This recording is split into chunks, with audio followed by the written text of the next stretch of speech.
Hello everyone, and thanks for coming back to One Page at a Time. If you're new to the channel, I'm Marco. On this channel, I'm documenting my journey from an absolute beginner comic artist to becoming a professional visual storyteller.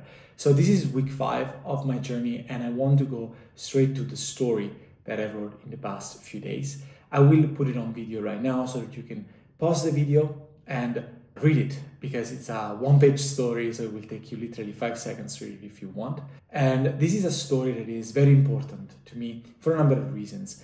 The number one reason is that I took inspiration for the visuals from one of my favorite comic book artists, Moebius. If you are into comics, you probably know this name. This name should be very familiar to you. And I tried to get inspiration from some of his panels and readapt them to my story, to the storyline that I wanted to put on paper this week.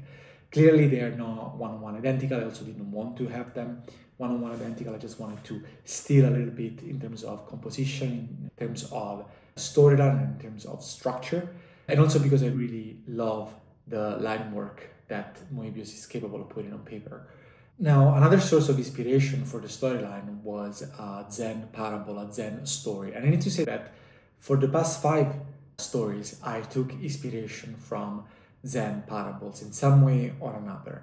This is because Zen parables are very short and they fit in a one-page story.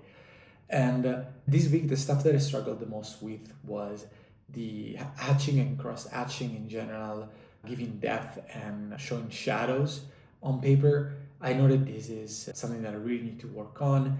I am starting to becoming a little bit better at it, but I'm still not confident in my technique, in my practice. I also had a lot of troubles with orienting faces in the space, especially when they sported a specific expression. That is very hard to do because it is already hard to represent an expression, and it's even harder to present that expression on a face that is not face on, that is oriented in the space in a particular way. I know that this is a very familiar topic even for professional artists, and I'm also working on that. And talking about professional artists, part of the progress that I made this week was also in getting feedback from artists that are much more advanced than I am. And these are things that will benefit my technique going forward and will benefit my results in general going forward.